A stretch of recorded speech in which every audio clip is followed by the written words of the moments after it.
Dans le rapport d'activité et développement durable, vous avez pu lire le Zoom sur l'événement Bird of Prey,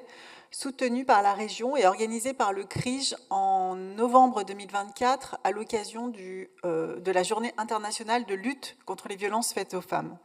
Bird of Prey, c'est un marathon caritatif de streaming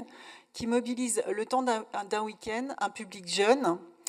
autour des questions de violences sexistes et sexuelles, de lutte contre le cyberharcèlement, d'égalité entre les femmes et les hommes. Et les jeunes se mobilisent. Ils se mobilisent tellement que l'événement a permis de collecter 30 175 € de dons destinés à la Fédération régionale des centres d'information des droits des femmes et des familles. Et j'ose croire qu'ici, chacun et chacune mesure l'utilité et la nécessité de la présence des professionnels des CIDFF partout, en particulier dans nos territoires ruraux, auprès des jeunes pour les sensibiliser à la prévention des violences sexistes et sexuelles, notamment en participant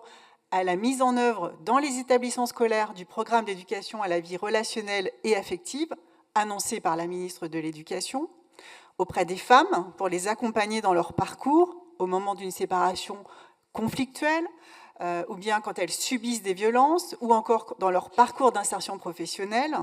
une expertise précieuse, en particulier pour les femmes les plus éloignées de leurs droits, les femmes étrangères, celles qui sont en situation de monoparentalité, ou bien celles qui vivent, en tout cas, en milieu rural. En 2024, les professionnels des CIDFF de notre région ont assuré plus de 20 000 informations juridiques, dont près de 7 000 entretiens individualisés, souvent en situation d'urgence. Et près de la moitié étaient des victimes de violences sexistes et sexuelles. Investis d'une mission d'intérêt général confiée par l'État, les CIDFF ont besoin de sécurité financière. Or, malgré les fonds obtenus lors du Bird of Prey, malgré le soutien renforcé de la région, et d'ailleurs une délibération pour le versement de notre subvention annuelle sera présentée au vote de la CPR du 4 juillet, en complément du financement que nous apportons via les CAPASO, l'absence de vision sur les moyens octroyés par l'État et la non-compensation de l'extension de la prime Ségur aux salariés du secteur, décidée par l'État